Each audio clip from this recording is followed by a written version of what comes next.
Hi, everyone. We're going to get started in just a few minutes. I'm watching our participant list grow, so welcome.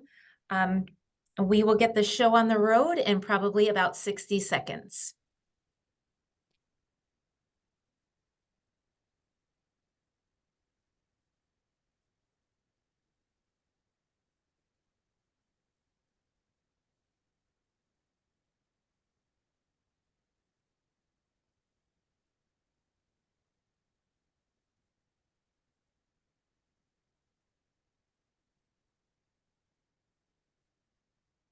All right.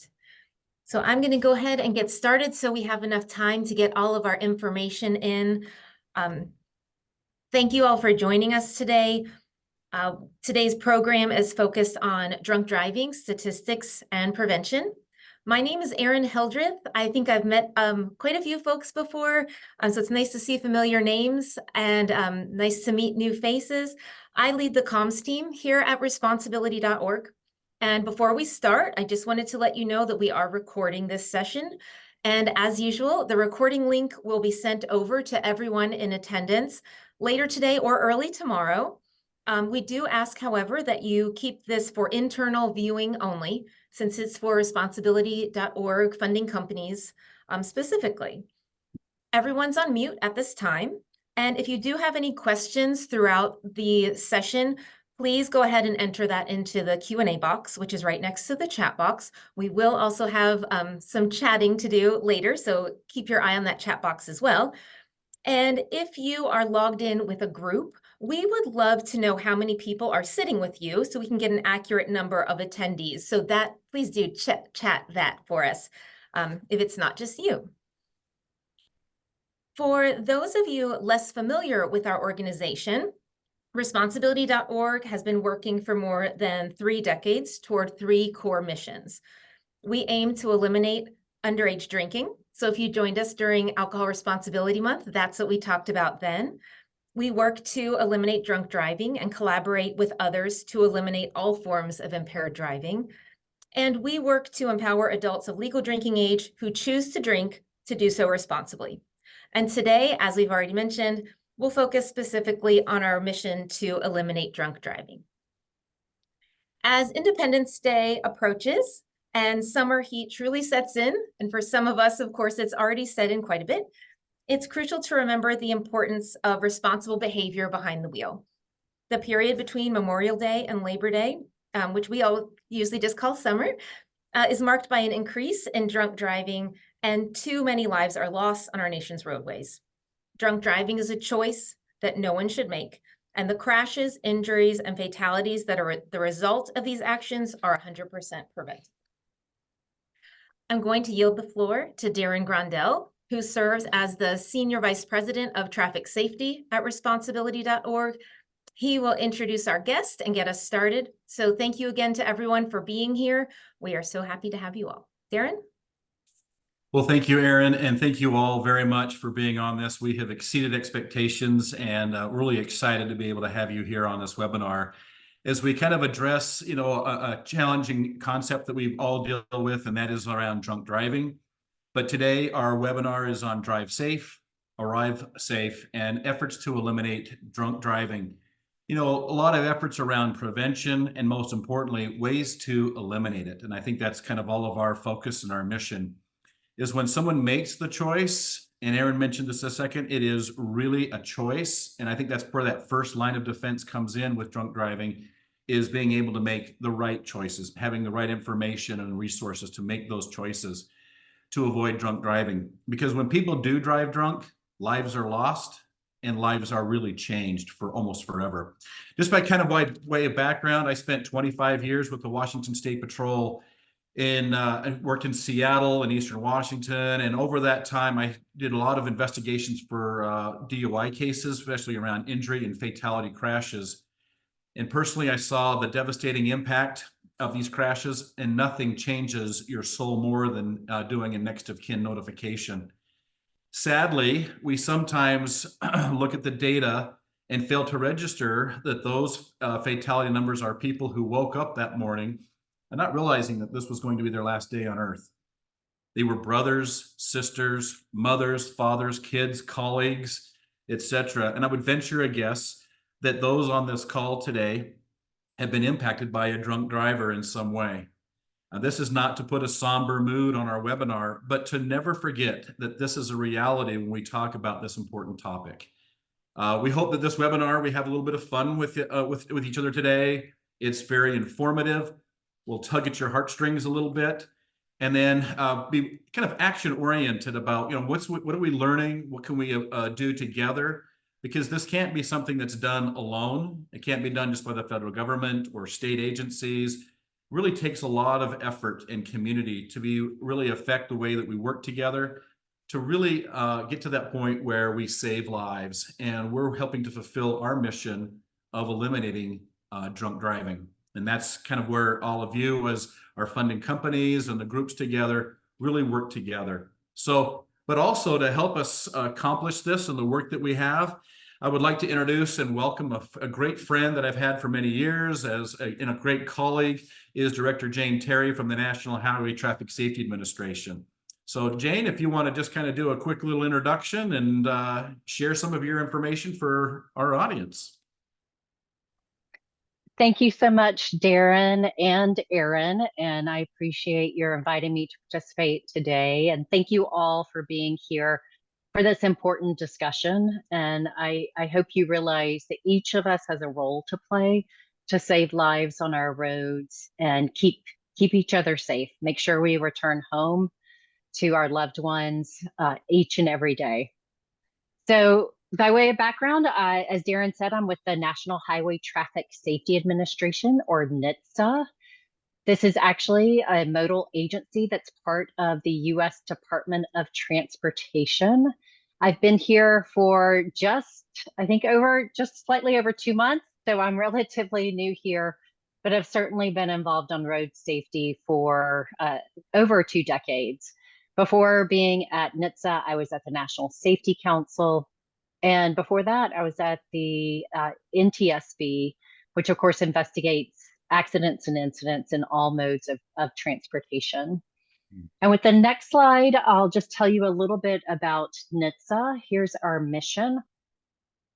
And you can see here, we're here to try to save lives and prevent injuries and reduce economic costs due to road traffic crashes through education, research, safety standards, and enforcement activity.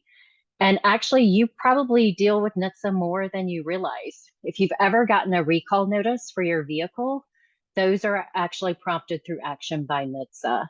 Some of the vehicle technologies, those standards that are in this language here of the mission, like airbags and seatbelts, rear view cameras, these are all things that are in vehicles because NHTSA took action to have them required to be in vehicles. So we're probably an agency, like I said, you deal with on a regular basis and may not have even realized it. Now, the work that I do, I lead the Office of Impaired Driving and Occupant Protection, and I really focus on that education and research part of this and work with some really talented colleagues to get a lot of programs and information out to states to implement programs where you live to save lives on the roads. Now, one of the things that I've learned through my time on road safety is actually that we lose on average each and every day in this country about 100 people due to crashes on our roads. And as Aaron said so well, so many of these crashes are completely preventable. And it's just having that realization that there's much more we can do, and also that we can work to prevent these, I think is really so important to empower each and every one of us.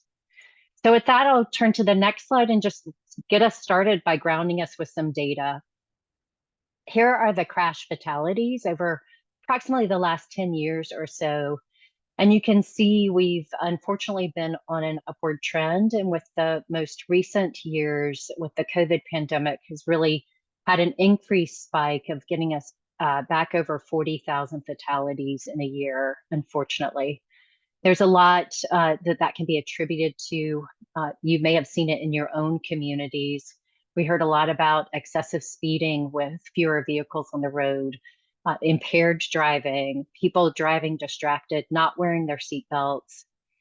Again, these are all things that are preventable, and it's about working together to figure out how we can prevent these.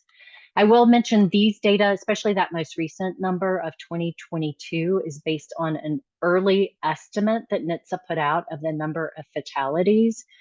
Since we released these data, we've actually adjusted that down a little bit. And so in a couple of slides, you'll see a number that is more accurately represents the 2022 fatalities. The next slide.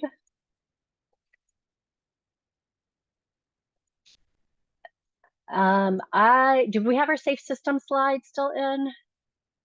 There we go. Okay, thank you. So one of the things that that I mentioned is thinking about how do we think about our road fatalities, and just this fact that they are all preventable, and that it's more than just one thing that leads to that crash event.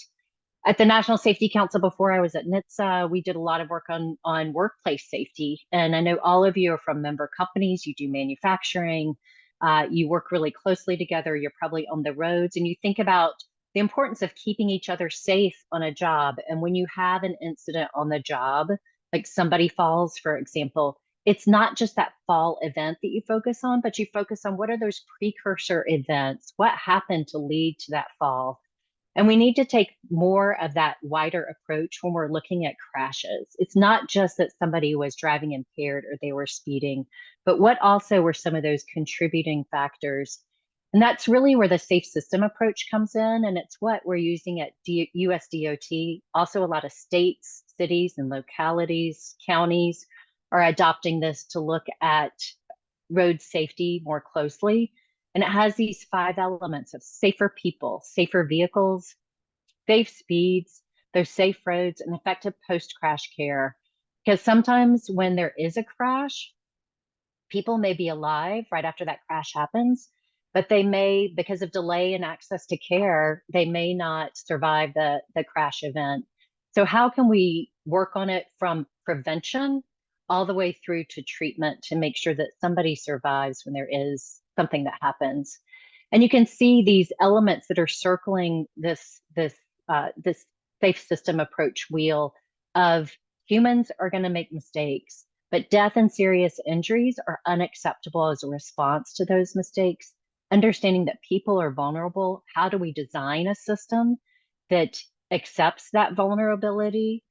Also, redundancy. You think about other modes of transportation and how much safety redundancy is built into those systems. Aviation, rail, pipelines, all of these have a lot of redundancy that we haven't necessarily thought of when we're designing our roads and our road system. So again, all of this to say, how can we take a more holistic approach to road safety and really think about all of these elements? The safe system approach was the foundation for the National Roadway Safety Strategy. The link is on this chat, or excuse me, on this chart, and my slides will be available after this if you'd like to check it out. When DOT released the National Roadway Safety Strategy, we also said we can't do this alone, and we called on our partners, excuse me, to join us. And I do want to recognize responsibility.org stepped up and said they want to be an ally in action on the National Roadway Safety Strategy and support our work to reach 0 fatalities on our roadways and really focus on impaired driving. And we have over 150 other allies in action. And again, just to reiterate this to each and every one of you, you as individuals can be allies in action too, and take action to keep each other safe on the roads each and every day too. So the next slide, we'll take a closer look. I think we need to go back one, actually. Closer look on the, thank you, on what does impaired driving, what's the impact it has on our roads? As you saw earlier, over 42,000 people died on our roads in 2022. About 1/3 or 32% of those fatalities were related to alcohol impairment on our roadways. There's a lot more we can do to make sure that these people return home each and every day from going to the store, going to work, going for a walk, going out for a bike ride. So this accounts for not just people who are behind the wheel of a vehicle, but also thinking about vulnerable road users or those people outside of vehicles as well. Now, 2 slides ahead. I thought it might be interesting to see what this looks like around the country. This is a map of the alcohol impaired fatality rate. This is not representative of BACs that are registered on the roads. But if you think back to math, back in probably high school, of how you determined the rate, and it's looking at the a numerator and a denominator, and you're looking at basically the number of crashes, and you divide that by the vehicle miles traveled in a given year. The darker orange on this map has a higher rate, or you're more likely to experience an alcohol impaired crash in those darker orange states. I think it's just important to ground ourselves again in the data and understand what's happening in my own state and community and those states around me to really understand where we can focus time and effort to try to make a difference here. Go to the next slide, please. Definitely wanted to spend a little time and tell you about some of the things we're doing at NHTSA and my division to try to reduce these fatalities as well. Here's a great list of items here, but just to touch on a few, we've had a longstanding cooperative agreement or an agreement to work together with MADD, Mothers Against Drunk Driving, to do law enforcement training, to do education of drivers and other efforts to reduce fatalities. We also work, while we want to really focus on prevention, of course, preventing it from happening, but then also what happens when somebody is arrested and when they go through the judicial system. So we work on trying to educate judges, educate district attorneys on the impact of impaired driving on our roadways.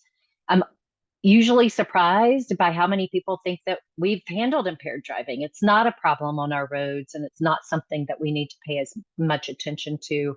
So we do need to take the time to educate those who are directly involved with this on what they can do to try to get help to people who may have alcohol use disorder, who may be repeat offenders for in impaired driving crashes, and also help people understand there's got to be accountability for their actions as well.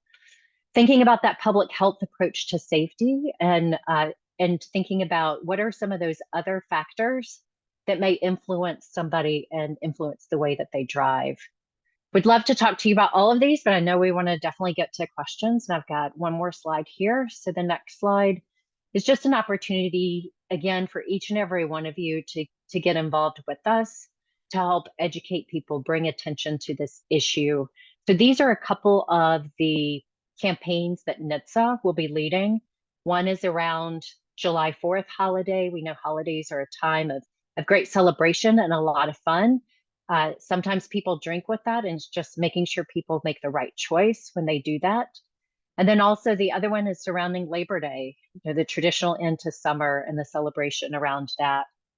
There's some links here to resources that you can use on your social media or in other places to help people make the right decision around alcohol impaired driving and also drug impaired driving. And I just want to make sure to point out we've got these resources available in Spanish as well. So thank you for a little bit of time to just introduce myself and some of these issues in our work. And I would like to turn things back over to Darren. Well, thank you very much, Director Terry, Jane. And it's been really exciting to see you come into this new position and take over kind of the reins of this, because it is so important. The relationship that we have with Responsibility.org, with the National Highway Traffic Safety Administration, and with USDOT. We're a proud member as an ally member of the National Road Safety Strategy, because ultimately we can't do this alone.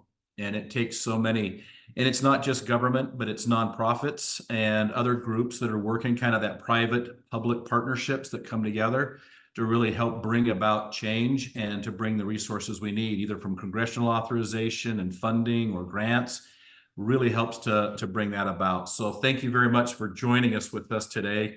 Jane is not done. We have some discussion that we're going to go into, but first, we want to have a little bit of engagement with you with a little pop quiz. It's your turn to kind of tell us what you know about drunk driving. So we're going to have questions on the slide, but you're going to also see a dialog box that pops up with the questions for you to click and answer. So it's okay if you get the wrong answer, because we have some little tricks in there for you. But let's go with question number 1. And I think the little box should pop up for you. There we go. So for the first time since the pandemic, traffic fatalities and drunk driving fatalities decreased. True or false?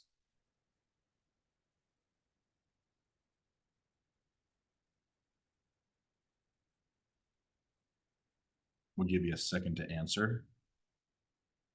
Do not use ChatGPT to look up any of the answers.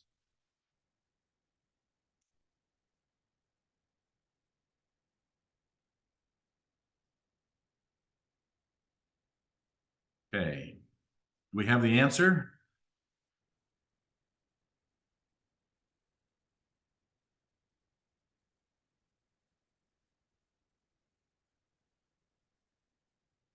So if you look at our data here, for the first time, we've seen not only the total number of collisions, but also the DUIs decreased nearly 1%.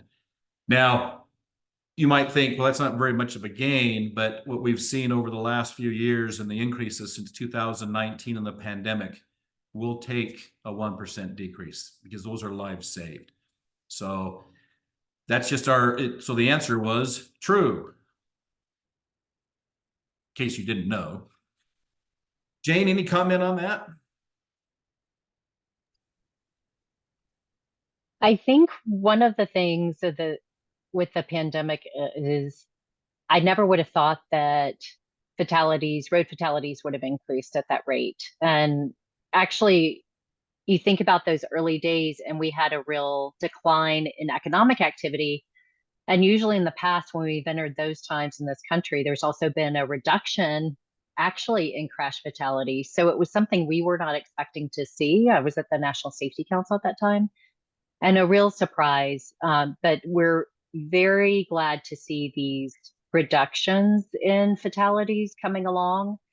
And I think it just reiterates even more how each and every one of us play a role to ensure our safety and the safety of others on our roads, and we can all make a difference. Perfect. Thank you. Question number 2. It'll pop up here for us. So 1 in every blank traffic fatality has involved a drunk driver in 2022.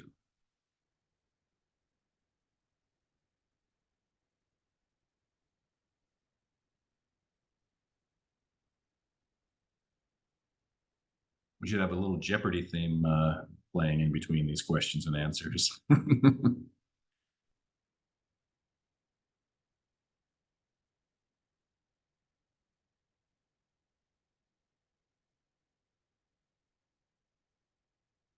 Okay, so the correct answer, do we have the responses? So the correct answer is 1 in every 3 traffic fatalities involved a drunk driver. And as we kind of gave you a little pre-data cursor there with Jane's data, is 32% of the total number of fatal crashes was involved a drunk driver. Historically, it is around that 30% range. It's a little bit higher in 2022 than it was in 2021, even though the number came down, but it was nearly 1 in 3. So, okay, next question, number 3. So 1 alcohol impaired driving fatality occurred in blank minutes in 2022.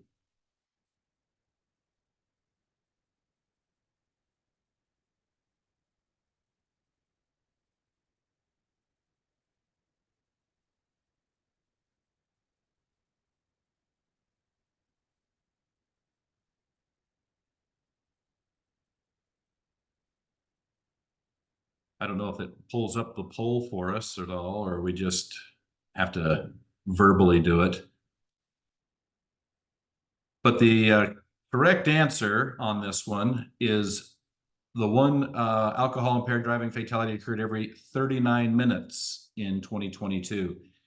I'll just take a little sidelight here. When I was a trooper in Washington State, we used to do a program called Every 15 Minutes, which kind of simulated having high school students taking out of class.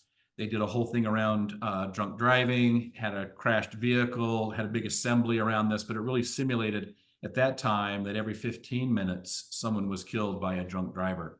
Those numbers have now increased. So it's, you know, it's almost 2 an hour, but it ultimately is, how do we help change that so that we don't see any at all? But just so that you have some familiarity, it's every 39 minutes.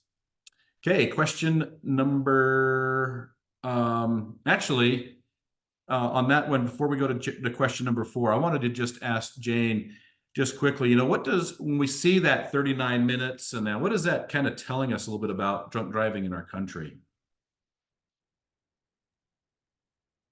We think about the history of it, looking back even farther, and we have come a long way.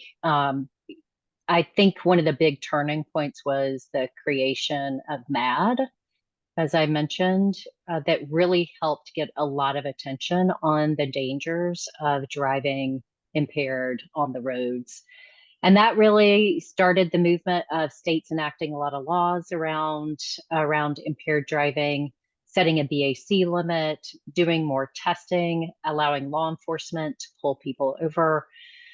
And this has really changed the way that we drive on our roadways, because we know laws, education, enforcement of those laws really change the way that people drive on our roadways.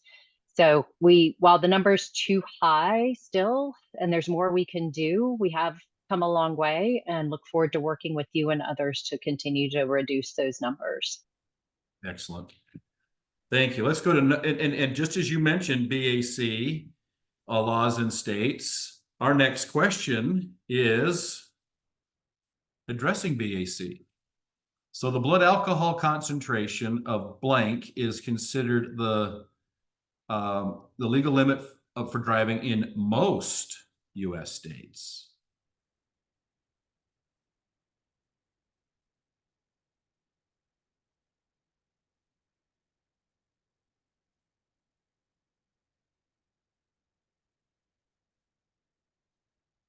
Okay, I think everybody will get this one right, but it might be a little bit tricky.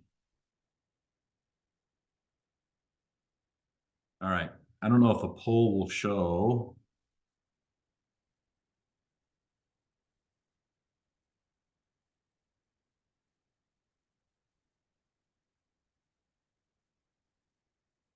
Okay, so a BAC of number 2, 0.08 blood alcohol concentration is considered a legal limit for driving in most US states. Now, that might be a little bit tricky. We got 81% of you got that correct.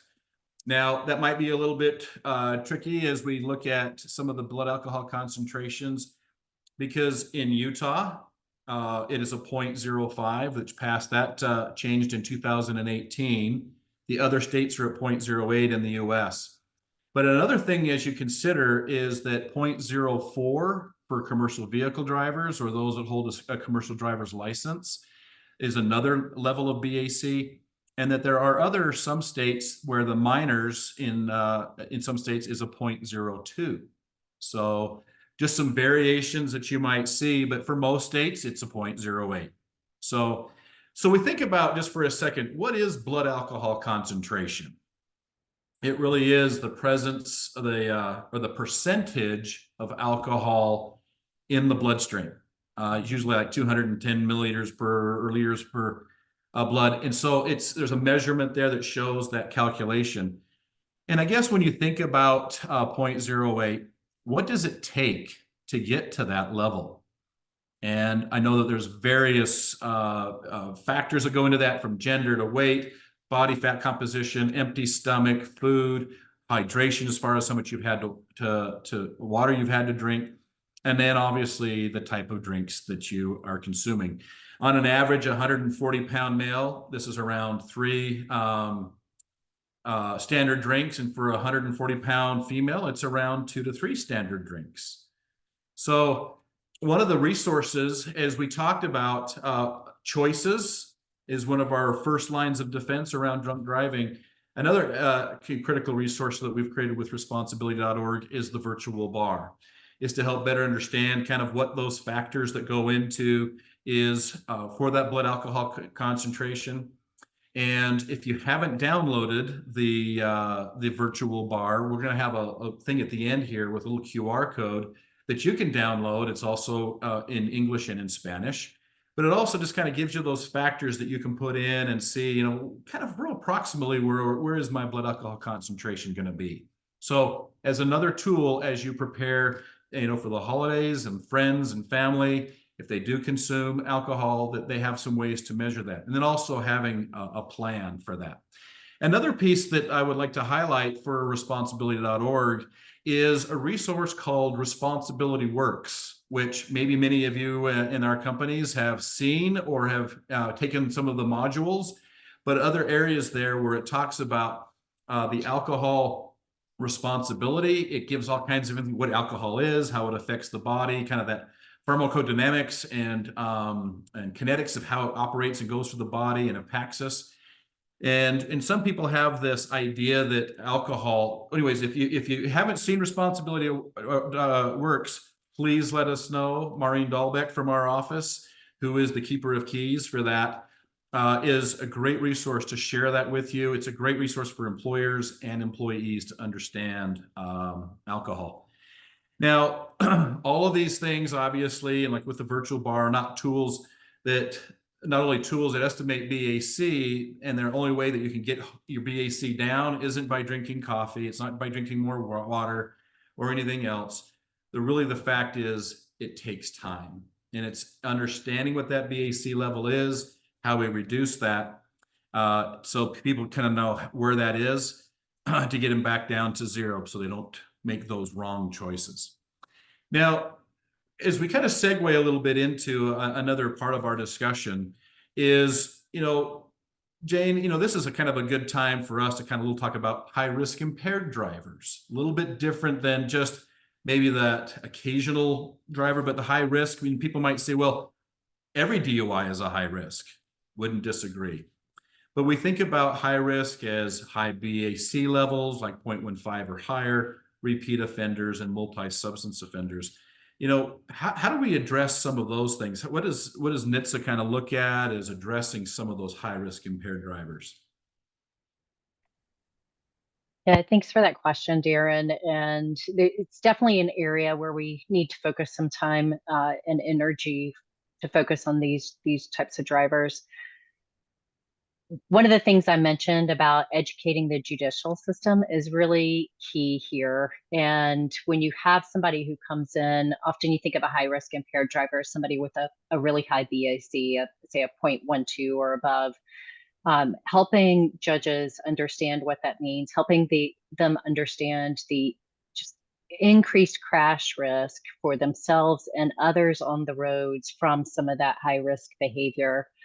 You know, one of the other things that we are going to be doing too is we're starting a project looking at high-risk behaviors on a larger scale, not just on the roads, but other behaviors that people may have that expose themselves to a higher level of risk out there. And so you think about things like smoking, for example, and other behaviors as well, and thinking about, is there something that we can do to better understand the motivation behind those types of behaviors, and also then things we can do to help people to keep from doing things that put themselves at greater risk, and also oftentimes the people around them as well. Yeah, you know, as you were speaking to that, it was kind of reminded me, you know, it's not just about driving a vehicle. Oftentimes, you know, when the holidays come along, there's boating activities and some other types of activities that might go on. you might be drinking on the water, and then you think about then getting, the boat in, and then you get into your car, is other areas where people may take risks. And, they think, well, I'm just on the water, it's not a big deal. But that's another area I think as we talk about is how do we prevent drunk driving, even boating under the influence, and for some of that. So a quick question for you is how often do people drive drunk before actually getting caught for the first time? I've heard for many years a stat of over 80 times that somebody can drive impaired before they're actually caught. Now, I think you may have some even larger numbers, Darren. Well, I think that there's some research that shows 88 to almost 2,000 times, but the challenge I think goes back to is how do we help people make the right choices so that they're not out there 88 or other times doing that, letting people know that this is a danger, and also enforcement activities that go into that. So yeah. So I guess what can we do more to help prevent drunk driving? I love this question because it really gets at the front end of the issue, Darren, and talking about that prevention. I always grew up hearing about the designated driver, and it's tried and true method to ensure that people have a sober ride home. If you're going out with friends, especially around holidays for a celebration, plan ahead, choose a designated driver. I live in an area where we've got lots of options with public transportation too. And I think where you have those options, explore those as well. Think about ways where we can just keep each other safe. Sometimes spend the night at somebody's house where you may be celebrating, and just choose not to drive until you made that point, Darren, of it just takes time to get the alcohol out of the system until that alcohol has worked its way out of your system. So a lot of good techniques to try to just prevent the impaired driving in the first place, and encourage each and every one of you to just plan ahead and try to take advantage of those. Perfect. Thank you.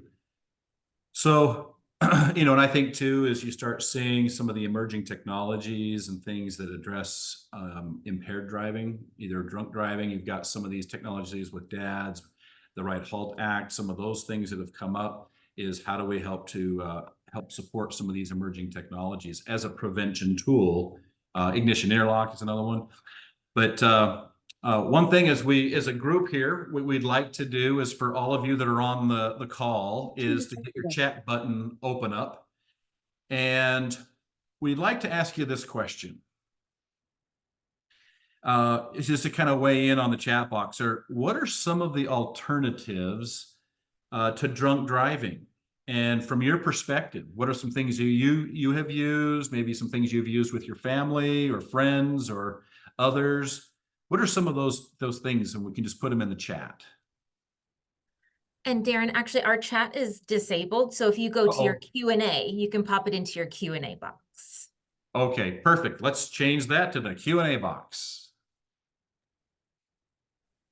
Yeah, while people are responding to that, Darren, I just wanted to highlight some of the things that you raised, and it's about that vehicle technology. And while it may not be available on the cars we've got today, I think it's something that to pay attention to, because we know it's coming. Actually, Congress passed a law to have NHTSA, my colleagues at another part of the organization, look at actually developing or having a requirement to have some of this technology that would not allow a car to operate if somebody is impaired by alcohol. And earlier this week, I was actually able to see the DADS car, and DADS is driver alcohol detection system for safety. And it is technology that's been developed that's breath-based, and also they have a touch-based system where it's passive. So as a driver, you wouldn't even know that it's measuring anything. But as you get into a vehicle, it's measuring breath, or through, say, a start button and your finger touching that start button, being able to measure alcohol concentration in your blood, and then not allowing the vehicle to start if you're over a certain measurement level of alcohol concentration. So mean, who would have thought we'd be where we are, where vehicles can keep a certain distance from a car in front of them automatically, or help you stay centered in a lane?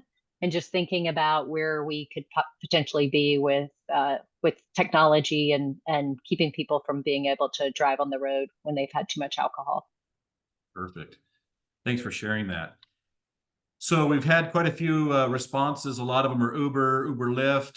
I would like to learn more about Guinness Zero. I'm not sure if I know what that one is, but that'd be a really interesting, I guess if you could share that a little bit more in the Q&A box, because I'm not familiar with that program. Sounds interesting. But more Uber, walking, spending the night, phone a friend, and I think we've kind of heard at times kind of kidding, phone a friend, but sometimes that can save a life as long as that friend hasn't been consuming as well. Interesting question here is, what is the difference between a DUI and a DWI? And some certain states just kind of designate it as driving under the influence of intoxicating liquor or driving while under the influence. So I think they have the very similar type of explanation as far as how the legal part of it goes, is that they are under the influence. It's just different titles. In some of the states like Wisconsin, it's operating while under the influence, or OWI. So some states just use different designations. Another one is using non-alcohol as an option. Uber, ride shares, lots of ride share pieces. Have a designated driver, call a family or friend, utilizing mocktails or non-alcoholic alternatives. Guinness Zero has 0 alcohol, but the same Guinness taste. Okay, I'm with you. All right, I thought it was a program, not necessarily a drink. So, but perfect. Thank you for sharing that. So there's a lot of different options as we look at, from all the responses here, is looking at designated drivers, Ubers, ride shares, those type of things, using public transportation potentially. And I would just say that when you walk, make sure that you have that you're not walking alone. Somebody that can kind of keep an eye, have a buddy that walks with you. And I think also too, I think for many of our companies that are on this call, I think another one was non-alcoholic drinks as an alternative if you're going to be driving or doing that. Or as one option might be, is stay home. And this is where you can add in how as far as being a responsible host and those kind of things. So anything else from this list, Jane, that you wanted to highlight? Well, I'd say that your member companies are very educated about this from the options that they gave. So really appreciate folks joining on in here. And I love that non-alcoholic option. I was at an event just a couple of weeks ago, and there was a mocktail being served there, and it was fantastic. And so I feel like leaving that event, I need more mocktails in my life. So just thinking about making sure if you're hosting during the holidays or other times, how can you provide a range of options for people who are going to be with you? Right. And as you mentioned that, let's segue into the next part of our presentation is on responsible hosting. And it's just kind of a reminder as we go deeper into the summer and some of the holidays that are coming up for the 4th of July and for Labor Day. And then as we go into the next holiday season is looking at some of the issues around responsible hosting. And here's some tips. You may have seen this from our responsibility.org before, but obviously the very first one is never to serve alcohol to anyone under 21. Providing plenty of food, water, and as Jane said, is non-alcoholic beverages, and as many of you as companies have that. And then ensuring everyone has a plan for a ride safe home, making sure that everybody gets there where they need to be, and never pressuring anyone to drink, and always measure your ingredients to ensure that the drinks you serve contain a standard serving of alcohol. Finally, as we kind of come up to this, kind of the closing of our webinar, I just wanted to share is, maybe in the QA or maybe in the other response thing is kind of give a thumbs up for those that may have kids or teens or others that you work with, because there's another option too, is helping them understand what that role and responsibility is that we have around them, because none of them are immune to drunk drivers or to driving drunk, and understanding what those rules and limitations are. I'm a father of 10 kids. Yes, I'm crazy. I have 10 kids. I've got 6 grandkids. And, I find that many of them are natural risk takers. They like to kind of go with the flow, and it's easy.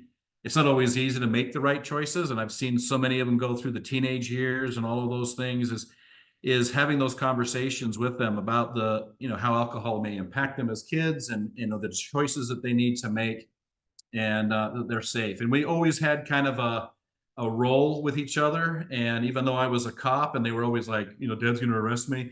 But Dad wasn't going to arrest them, but they always kind of knew that they could call me if there was ever a time that they may have been consuming or needed some help. Some other options is to give them some pressure. Addressing peer pressure is, how do they address that? How do they respond to that? And then help kind of walk them through that. One thing that we had kind of with our own family is a kind of a key word, or like a code word. If they felt like they needed some help, is that they could call me and say, "Hey, Dad," and then they use the code word, and then they have that. So, look at that in some of the options that you have, so that you think about how you help your own kids and some of those options that you may have. Jane, I don't know if you have some thoughts that you wanted to share with that as well. Yeah, I love what you said there, Darren. And so much of it is about communication and clear communication, and really helpful communication with your family and loved ones to talk about these safety issues. I've got 2 children, young children, and we talk about safety regularly. They know a lot about road safety, a lot about how to be safe, because when they walk to school, when they bike to school, I want to make sure they come home each and every day the same way they left. And so communicating about these issues with your family, with your friends, is really going to be key. And that's going to be so important to changing the way that people behave too. And to realize that somebody cares so much about them, to have that conversation can really be life altering and game changing. So I encourage all of you to reach out, talk with your friends and family, have those dinner table conversations about impaired driving, and also about just being safe on the roads in general, putting the phone down, buckling up, driving the speed limit, or sometimes even below the speed limit when the conditions call for it. Just always being safe when you're on the roads, because it's not just about you. It's also about all those people who are operating around you on the roads as well. And we can all do more to work together to save lives. And thank you for that. That kind of leads us into our part here as we close, and before we address some of the questions that have come into the Q&A box. I just wanted to say that no one should ever have to share the road with a drunk driver. I don't want to. I don't want my family ever have to. I know you don't want to.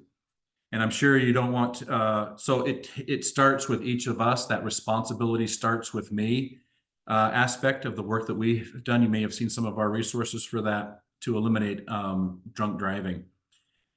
We will get drunk driving numbers down in the hopes of truly eliminating. That's our mission. And the employees of the companies that are on this call today are usually the most responsible. You are the advocates and ambassadors for responsibility.